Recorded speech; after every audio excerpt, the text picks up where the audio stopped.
Great. Good afternoon again, everyone. Again, thank you for everyone for joining this afternoon, taking out this time for a very special topic, which is basically only and how we acquire a commercial real estate asset for us. Uh, while we go ahead with this particular presentation, I'll just like to put across how we're going to take this forward. This slide is approximately close to around 20 or 30 odd slides, which we'll run through for around maximum 25 odd minutes, maybe 20 minutes. Try to keep it crisp and short. Uh, and then while you have some questions, okay, you can always put in the Q&A, the questions itself right away, so that at the end of the call, we'll be able to give you live answers. Starting off with welcome to webinar. While as I mentioned that this webinar is purely special in terms to in relation to how we acquire the particular commercial real estate asset, because we are dealing into commercial real estate pre-lease commercial asset. So our asset class is properties. I have with me Mr. Sarthak Agarwal, who is actually been a veteran in this particular industry. He's done his Bachelor of Science from Georgia Tech. Further he pursued masters in architecture from Georgia Tech. Last studies which he did was, of course, in MBA in finance from ISB. Well, he started with his career with KPMG, where he was for approximately 6+ years. And last 2 years, he was working for a company called Travel Centers in US. And it's again a Fortune 100 company, Fortune 500 company. Hi, Sarthak. Thank you for taking out time this afternoon and helping our clients to understand about how we acquire our real estate assets. Yeah, thanks Abhimanyu for the introduction. Looking forward to engaging with the audience here, and thanks for having me as well to co-present on this topic today. Surely. Idea is that our asset class is properties, right? And when we talk about properties in terms to pre-lease commercial property, this becomes a very important topic for us. Though it has been categorized as fixed income cash flows, but the fixed income cash flows are coming out for two particular parameters. One is, of course, the property appreciation, and second is, of course, the cash flows. Right. Absolutely. Well, what are the questions which we answered for you as an audience? Have questions about CRE investments in our acquisition process? Want to know how we identify and secure high yield properties? Curious about our exit strategies and risk mitigation? Drop your question in chat or ask them live, as we have already asked you to do that. We are here to provide insights and clarity. Let's move to the next slide. So Sathik, this is another very important slide when we look at about how we choose the best CRE investments. CRE investments for all the people. In a short, we deal only and only into commercial real estate investments. So Sathik, Right. this is purely over to you. Yes, absolutely. So, as you mentioned, commercial real estate, it's a mix of both the yield that you want to achieve to give a good product to investors, as well as the aspect of capital appreciation. So, there's a huge market out there, of course, and we follow a very systematic approach. There are very specific categories of what our strategies are focused on in terms of sourcing the asset, or how we analyze the assets, what we look for in the assets. So these structured approaches, of course, we'll discuss a little bit more through this webinar. And what do we look for in location, the quality of tenant, how the exit should be easy to execute as well. So these are the kind of criteria that we would elaborate on as we go through the presentation today. So we can jump in and move forward. Well, yes, here comes your first topic. Sourcing high quality commercial real estate assets. Yeah, so absolutely. So, in our how we follow the approach at hBits, we have an in-house team of a few dedicated professionals that are evaluating upwards of 3,000 crores of assets per month, right? So we get leads from, of course, from the market, and we follow both a push and pull approach. So there are, of course, our network of brokers and international property consultants and so forth that would give us assets that come out in the market. And so, these could range from 20 crores all the way up to 200, 300, 400 in terms of asset size. And so we are looking at them each individually. And the sort of what we also do in addition to getting leads from the market, we make calls to brokers, developers, We basically try to pull assets in, or we look at new leases that have been signed in, for example, say a large office transaction took place. So even if the property is not necessarily in the market, we'll go ahead and engage, try to tap our network to see if there's something that that we like from a tenant perspective or from a building perspective. Can we go source of market opportunities? So those are the two different ways we try to find assets, both in an organic and inorganic way. And our focus is, of course, on grade A pre-lease commercial real estate. And that is, it could be, office, of course. And we're also now looking at things like warehouses and other such commercial asset classes. And as I mentioned, we do have very strong relationships with the JLL, CBREs, as well as lots of local brokers. We maintain direct connections with developers. What we try to do is see if, we can keep have a pulse of the market, keep being engaged with people. So, for example, a developer might be, getting a building into market that is about a year or so away from actual occupancy or the OC date.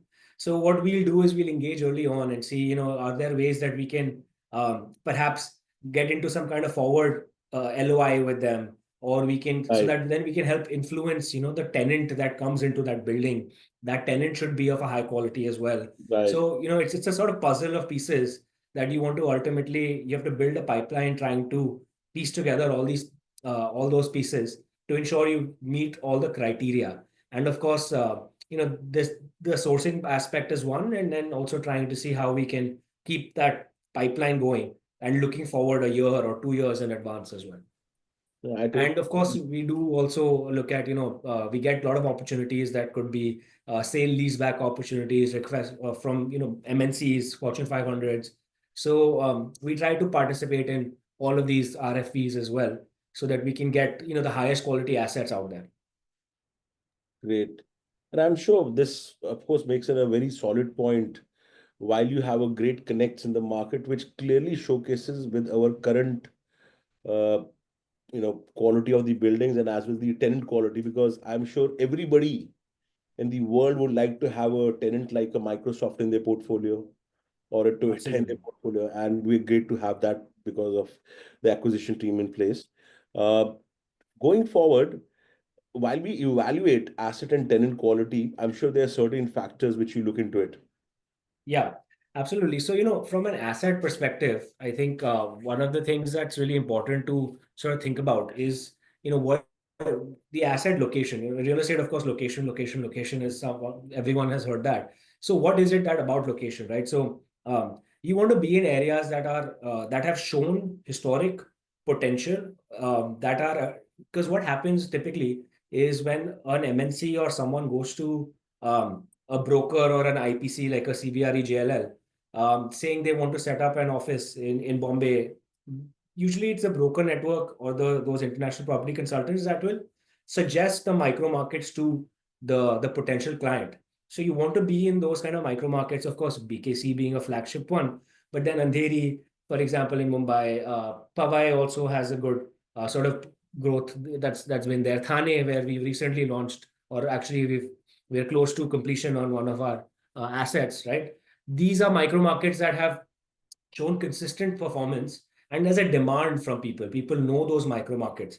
Whereas, there could be some areas where I may have a very good quality building, but it's the only building in, say, Chembur, for example, which is not known as an office market. So, you want to we tend to stay away from those kind of assets, because the risk then is, if you have something in place today but the tenant leaves, it doesn't have sort of proven record of demand from the broader audience base. So we tend to stay in those micro markets that have shown historic growth, but also have predictions of continued growth, and they're established micro markets. So we don't go that speculative. Of course, there could be higher IRRs to be achieved in speculative, but we believe in terms of the product we are offering, we want to ensure minimal risk, stable yields, and good IRR as well, right? And the IRR is a function of two things. One is the yield that you get today, but also what is my capital appreciation True. at the time of sale, right? So now, of course, here again, that location factor is important, because I want to ensure that I can get capital appreciation. So like for example, BKC, we see that the capital appreciation must maybe much higher than 5% or so. But the entry yield, that's why, is are also very compressed because there's not a lot of supply. So we try to balance both in picking our investment, that you get a good yield also, but there's a capital appreciation opportunity.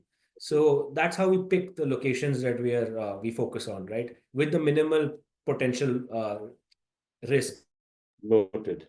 Noted. from vacancy Uh, and other things. Again, again, when we have, we're able to capitalize on the asset, but of course, in the asset, there is a tenant sitting. I'm sure Yeah. there's a filing happening for that as well. Absolutely, right. So the tenant aspect is really important. And as you mentioned, we have the likes of Microsoft in our portfolio. But ultimately, right, what is that aspect to secure that you are going to have minimal risk in getting your rental? You want to have tenants that have good financial backing. So we tend to look at be it Fortune 500 companies or other MNCs, right? And then we tend to stick with the ones that are known, where your financial disclosures are well available. You know what kind of credit worthiness they have. Then there are other things that are sort of more specific to the asset, right? If there is a tenant that has multiple units in the same building, then you know that there's a stickiness aspect to that specific building for that tenant, right? So if it's just a one unit, there could be more potential exposure that they may vacate. But if they have 10 units in the same building, then it's very unlikely. When they've put a lot of investment of their own, right? We prefer tenants that have put investment in the fit outs of the building of the unit itself. So if they have high capex of their own, again, they're unlikely to vacate. We also try to see, where are they clustered? How long were they historically in that unit before we acquired? And those sort of aspects that are more qualitative in assessment, as well as the fact that they have financial credit worthiness. So that helps us get a good sense that, this tenant is a good fit for us and will ensure long-term occupancy. Great. True. Yes, of course, CapEx fit out surely increases the tenant stickiness to the particular product, number one. And surely big MNCs, when they are sitting in this assets, they have, of course, not only just have a reputation to keep the particular office for a longer time, but their credit worthiness is much better than any other, how we talk about, so that the money comes in flow. And yes, Right. totally, it gives a very good, it's a kind of, you mitigate the risk to the great levels. Evaluating the best investment opportunities for you. Well, if I look at the commercial terms review, these are particular things when we look at the parameters, which I understand. Right. And of course, it is part of our information memo, whichever, uh, we launch a particular asset. Something which you like to highlight on this, we're looking at these particular points. Yeah, absolutely. So, typically a 5-year tenure is what we see, and that's what we tend to maintain as well. And of course, we try to get the maximum lock-in period as well. Three plus years is what we usually aim for. In some cases, in our recent asset, we've also gotten a full 5 years. Now, this is in the type of, in the size category that we've currently been dealing in. But as we sort of look at more acquisitions now, we've been even seeking out more than 5 years, maybe 10-year lease terms, 15-year lease terms with a 5-year lock-in. And you are able to do that when the economies of scale are a little bit larger. So notice period is another factor, right? We tend to keep 6 months of notice period, although a lot of the market does go with 3 months also. So 6 months gives us enough time for any vacancy and collection loss to be avoided, right? If I have a tenant that gives me a 6-month notice, that's usually sufficient time to ensure that someone else is going to be able to take it from that end of that, the start of the 7th month. Whereas in a 3 month, then you may have that 2-3 months of vacancy loss, and ultimately that's going to affect your yield and your IRR. So we tend to keep a longer notice period. Escalations, of course, it can be 15% every 3 years or 5% every year. That's standard market practice. We tend to make sure we have that as a minimum, nothing lower than those. And we also check the lease agreements of the other sort of units in the building. Is there anything abnormal? Make sure that the CAM and other such clauses are up to market. So those are sort of the more nuances around the commercial terms Okay. that we ensure we look at. Yeah. So does this CRE matrix not only help to as well get the micro and macro analysis of the last transaction done in the building or around? Yeah, absolutely. So actually, this is something that we can talk a little bit about, right? How do we pick the assets specifically, and how do we conclude on a value? And that's very important from the standpoint of when if you go to the next slide, maybe I'll just talk a little bit about the micro market factors. So we want to look at a couple of things. We want to ensure that the sales, like what value we are ultimately uh, concluding on. So our focus, of course, is a yield based to our investors. But if the yield is coming and that is giving me a value per square foot that is much higher than what I would that I see trading in the market, I wouldn't want to go ahead with that deal, even though that I'm getting a good yield, but I'm overpaying from the market perspective, and that would make it an issue for me in terms of getting the capital appreciation later on. So we try to see that our rental rate is actually maybe slightly under the market prevailing rate, so that there's a higher upside for both our sort of yield that we need, as well as the capital appreciation in the long run. And so the micro market factors, of course, that's how we would assess to make sure the rental rate is where is it falling compared to the rest of the micro market. Where is the sales transaction per square foot value falling relative to the rest of the market? So we're never paying over the market value for sure. And we also look at other things like, so that becomes your sales comparison approach. And then the income approach is, of course, ensuring you get the yield aspect. Then we also look at cost approach, right? In some ways, that what is the replacement cost of this asset? And you might sometimes pay around that or slightly above to cover for the time value of money, but you don't want to be significantly over what it costs to rebuild that from scratch as well. So we kind of have to balance all these factors to ensure that you're going to get that IRR to the investors, because any one of those things that you deviate from, it will affect your ultimate exit price. So just one question before I could jump on another thing. Has it been a time, where you have done started analysis on a particular asset, reached to a level that, okay, we're going to close it probably in a matter of a day or two, and you've reached to the level T and there's something flag comes up? No, this does not. Yeah. If No, I think things happen, of course, right? We analyze something that we really like, but we it's contingent on maybe negotiating with the tenant to extend the lease terms so that we get the lock-in, etc., that we need. And maybe in some case, like why the seller and you have agreed to all the terms, but the tenant is not agreeing, then we have to drop it, because ultimately that's still a risk to the investor. So there are I think lots of cases, I would say. That is why the number of or the volume of what we analyze versus what we close. If you look at 3,000 crores plus per month, but we are actually closing, say, 10 less than 5% or 1 to 5% of that in terms of what we actually close. So your hit rate is, of course, limited because of the stringent criteria you follow from a screening perspective, right?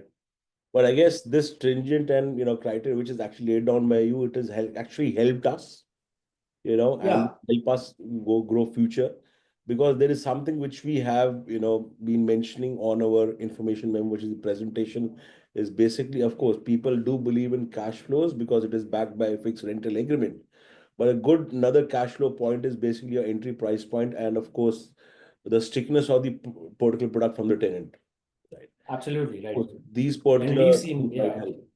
we've seen in our portfolio there has never been, in all the assets we currently have under management, there's never been any issue because of these criteria that we Noted. look at. Yes.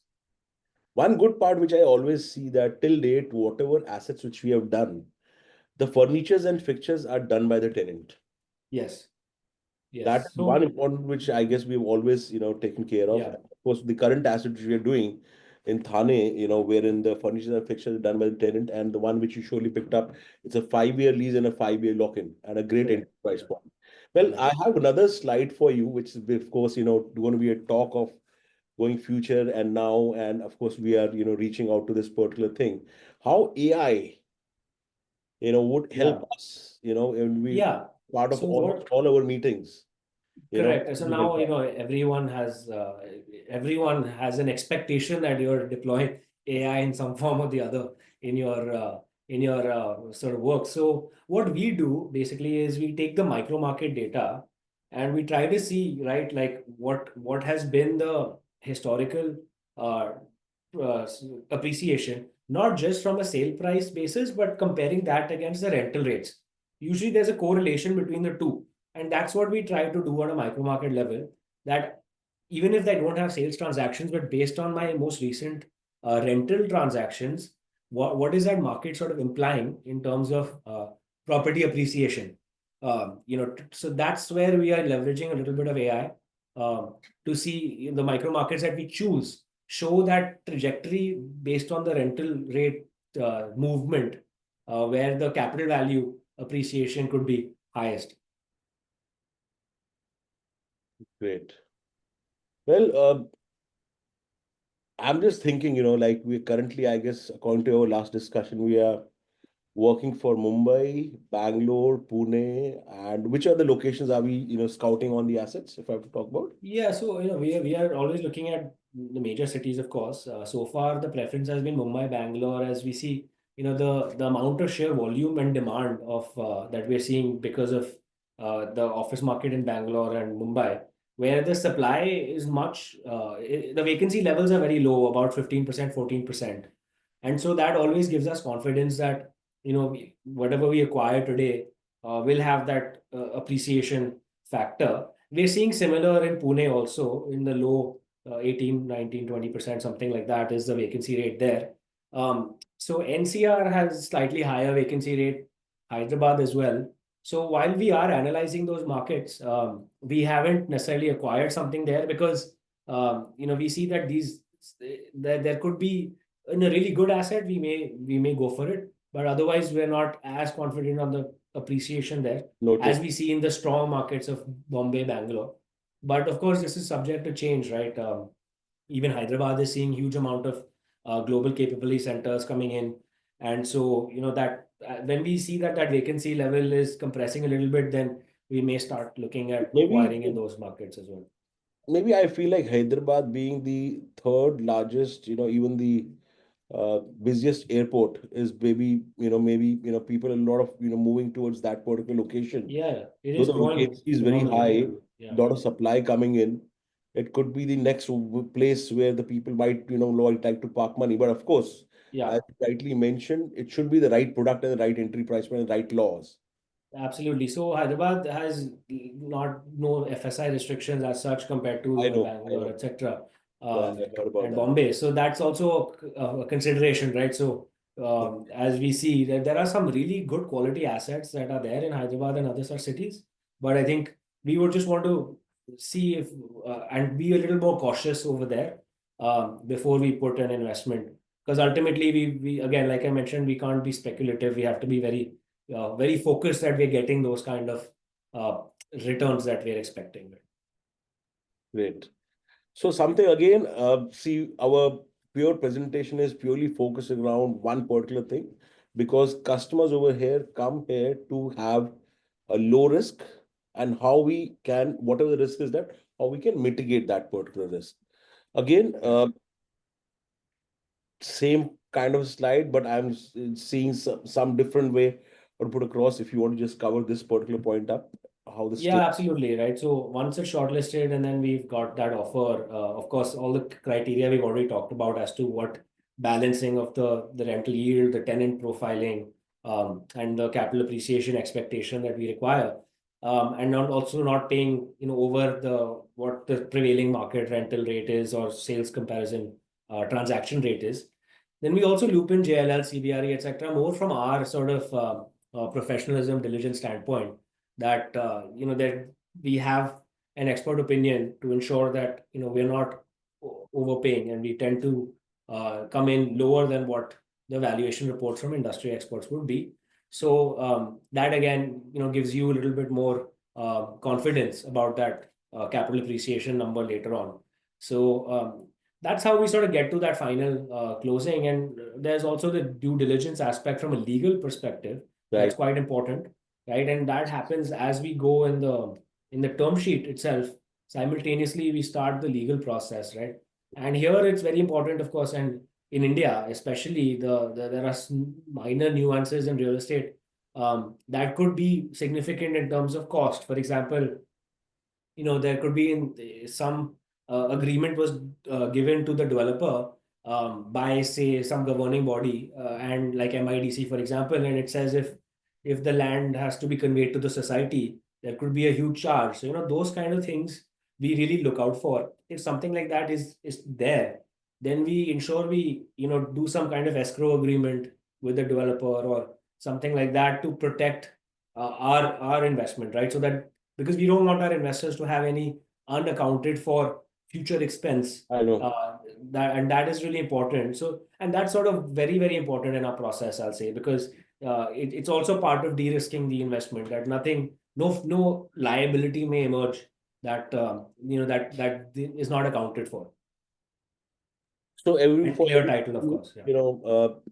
our legal partners are Shardul Amarchand Mangaldas, Sahil Amarchand Mangaldas, Trilegal, DSK Legal.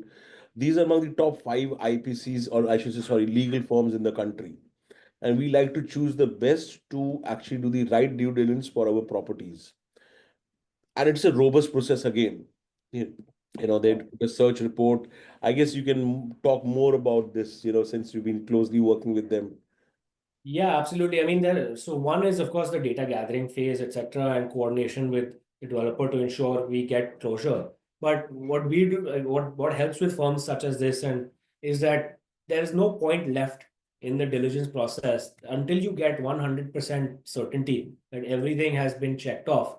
Whether ideally we try to do it in 60 days, but even if it does take 90 days or so, that's okay, as long as the legal aspect is completely covered, and we wouldn't go through with a transaction.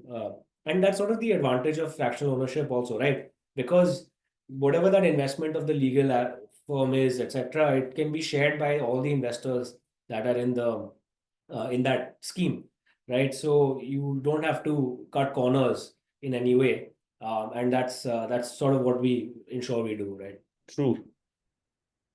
So I'll just run. Okay, now I guess we have almost reached our time. We are around 28 minutes down.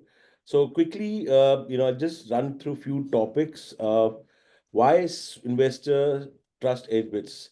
So it's basically a structured data-driven investment process, access to off-market and high-quality CRE deals, thanks to the particular acquisition department, how we able to achieve this particular thing. Extensive due diligence with top legal experts, as I rightly already mentioned about our legal partners, proven track record of securing high yield assets, and focus on long term value appreciation and investor security. While we do this, and looking at these particular aspects which Sarthak rightly mentioned, just to let you know, I guess we show pride in sharing that we have, on one of our properties, we've shown brochure targeted IRR to be 15.54. Okay, but we delivered 17.54. Okay, that is one achievement which we have. Sarthak, there have been customers who have been actually asking, all the time, are we looking forward to get more exits soon? Yeah, absolutely. Yeah. So, as we sort of move into the SM REIT stage Mhm, now, our the size of the assets we're looking at is also acquiring, which is more in line with the SEBI regulations, of course, right? 50 to 500 crores.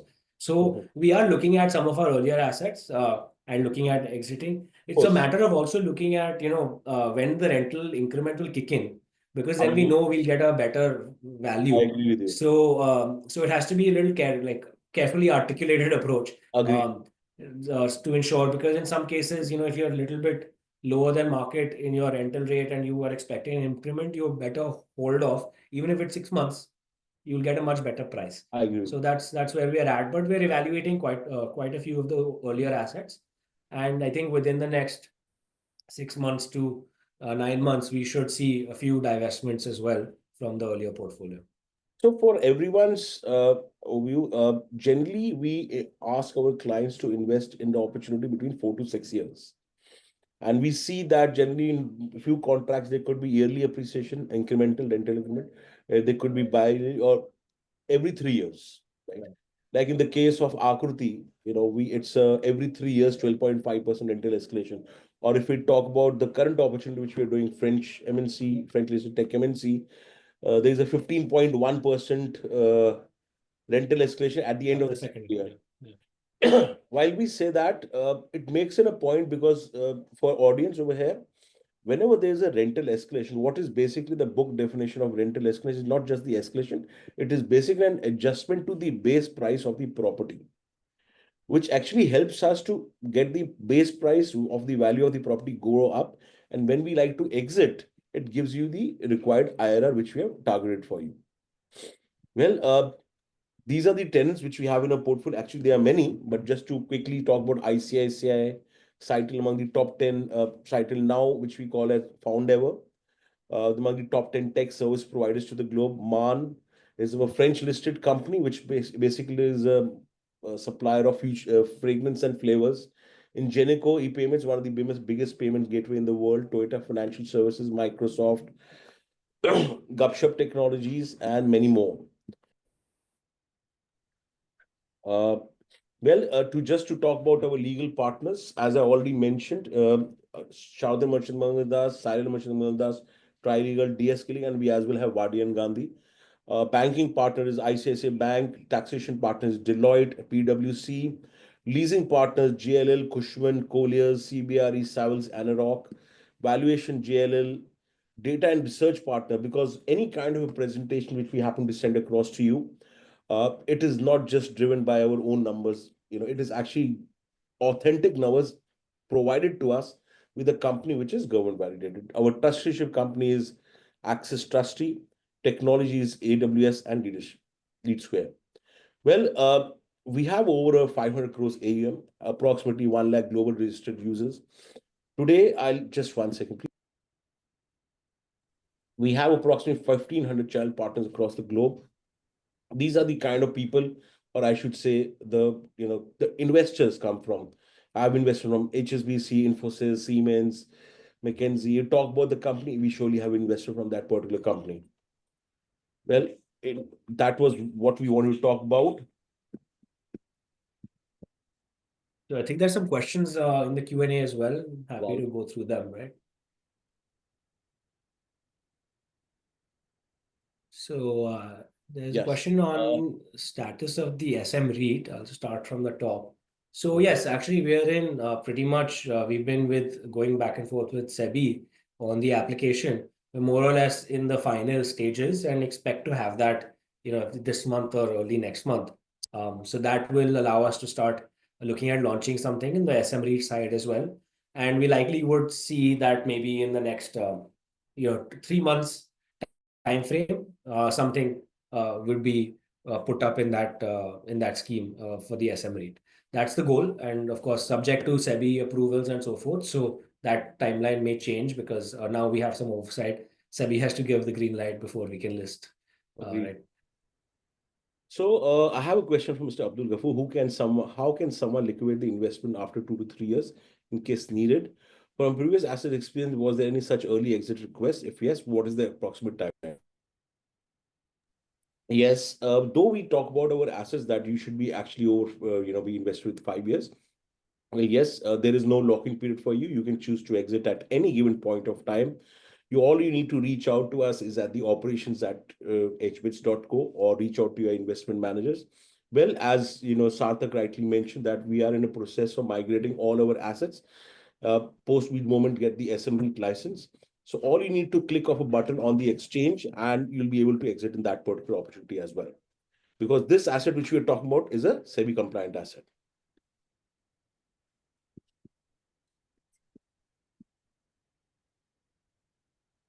So Abhimanyu, I think there's a question regarding whether this investment is Sharia compliant. I'm not too certain. Would you know, or we would need to come back on this question?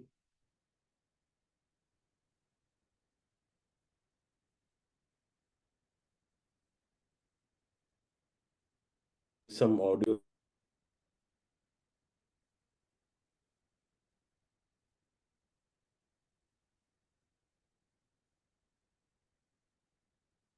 So I think AB has some network issue. I'll just continue.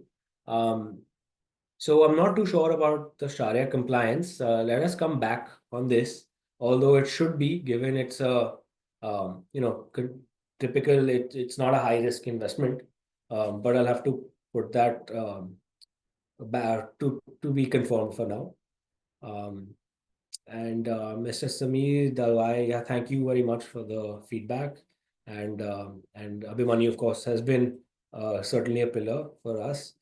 Um, and then any insight on exit strategies? So we sort of mentioned this a little bit. What we try to do is look at what is the rental rate escalation about to emerge, and once we know that there's a rental increment about to come, then we would look at applying some kind of market capitalization rate to that, seeing what is the value that comes on a per square foot basis. So in some cases, maybe historically we've had a long-term lease agreement with a tenant and it's been increasing at 5%. We might find that the rental rate is actually lower than market. So in that case, we would be a little bit more aggressive in terms of what value we quote, because there is a potential to adjust that rent to market whenever the next renewal will come. So the exit ultimately, we that's how we would secure that the IRR for our investors is met. That we don't do a premature exit basis a cap rate or an under rented rate, so that there is we believe we get the market value for the property. That's what's most important. Okay. And Mr. Sandeep asked if we have looked at properties outside India, specific to UAE and so forth. So it's absolutely very good thought. We've at the moment we haven't put this on our immediate radar. Reason being because we want to go the SME route, and that is assets that have to be based in India. So we certainly would evaluate in the future, possibly if that is something we also do. However, the current focus is, of course, in Indian assets that would comply with SEBI's regulation. Um, and so that's sort of where we are at.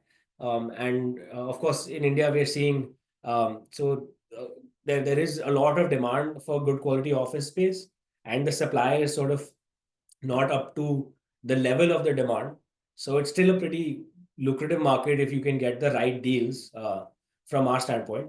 So that's what we're here hunting for, right? And Robert has, what is the future goal of hBits to invest in this year? So, Robert, our goal is to start getting to about 1,000 crores of transactions per year in terms of assets, and build that up to 2,000 in the next 2-3 years as well. So with SM REIT, that would mean that we launch about 2 or 3 schemes, say ranging from 200 to 500 crores. And that could be 4 schemes or 3 schemes per year. Once we've done the first one and we know the process well with SEBI, we'll accelerate the pace thereafter. But we expect the first one to happen within the first half of this year. And then thereafter, you can expect that pace to increase to once in 2 months or 3 months, something or the other would be launched of that size. Great. I guess we see a lot of repeat question the same, and I have the right person at the right time. So how could you please update your SM REIT status, Mr. Jain? Well, we are probably at the closure, as you know, very soon. There's a next question with Mr. Implies Muswana Shinji. What will be the transition of asset of existing Yeah. investor when SM REIT's income come I into? can answer that a little Yes. bit, right? So what we are looking at is seeing if we can migrate. Our intent is to migrate all assets subject to investor approval. What that would do is basically the CCDs and equity that is owned by the investor would be swapped for units of the SM REIT scheme, and so you would then be able to trade it much easily, like on the stock market, which will be better for people asked about exit. So it'll be much better for those people to be able to exit the investments.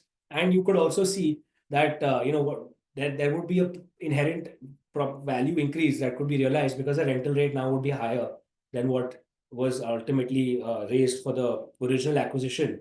So the enhanced liquidity from the stock market should also help with the exit and getting the price that is more in line with the market. Um, And so for existing investors, we'll take consent about the migration plan. We'll propose that to all our investors. And once we do get approval, then only we would go for the migration aspect. Someone can see this as a retirement asset. Do you have a new projects available at this point? Well, just to add in a point, so as this question comes from anonymous, yes, we have asset which is currently live, and yes, it is. You can take it as a retirement asset, but this retirement asset which we're talking about is in lines to a wealth creation because our timeline for every product is 5 years. Retirement is basically a monthly cash flow. Yes, it serves the purpose. 5 years down that, we churn the property and get you another property at a good entry price point. So that's the time you create a wealth, book your profits, and move further, and still continue to have a monthly cash flow in further assets. So I think Mr. Abdul had a question. Once you get SEBI approval and listed and exchange as SM REIT, how will the asset/capital appreciation get captured? Will it be reflected in share price?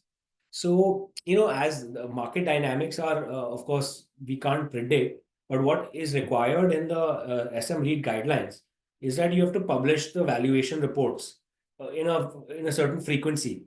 So, basis whatever the current rental rate is, and we would have valuation reports that would keep getting disclosed, sort of like a company files their financial results for the quarter and so forth, right?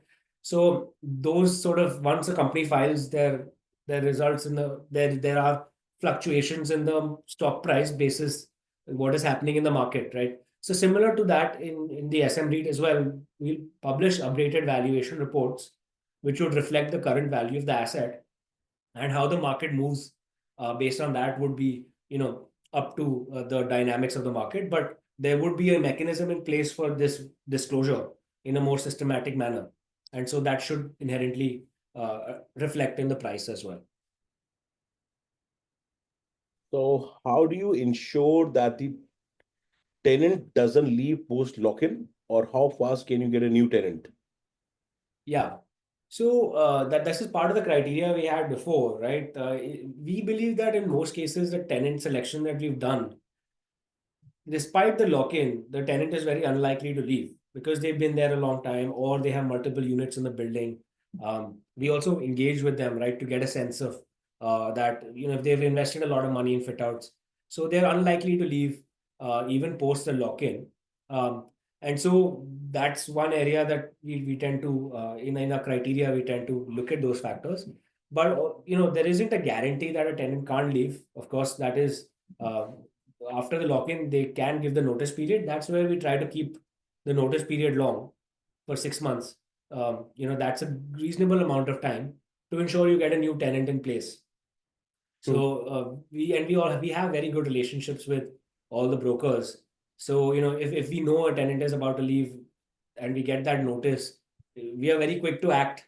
We would be very quick to act. This has not happened in our portfolio, and get that property out to market quickly so that someone is there for that by the time this tenant would leave.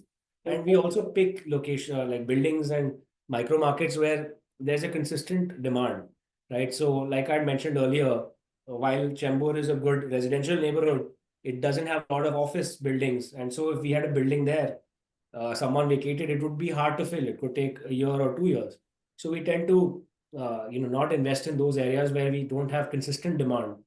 So in our portfolio, we think that within 6 months it's a good enough time to get a replacement tenant, and so the investor should not have any vacancy issue in the portfolio. So, there is a question about Sharia compliance. Well, what I understand from Sharia compliance is that people would not like to invest into a particular product wherein the income of interest is coming as per a particular law, you know. So we have already done, there are many clients who have already signed up with us in there's a different financial modeling sheet for them because the security deposit of the particular received from the tenant is booked as a FD, which is an interest income that has not been taken as the Sharia law. We have a different kind of a financial modeling sheet for them. Post how the stock market is purely in lines because this property income is coming in the form of a particular rental. Please treat it as a rental income. It's not an interest as in an interest coming from a loan or a bank. It is from a property coming to you.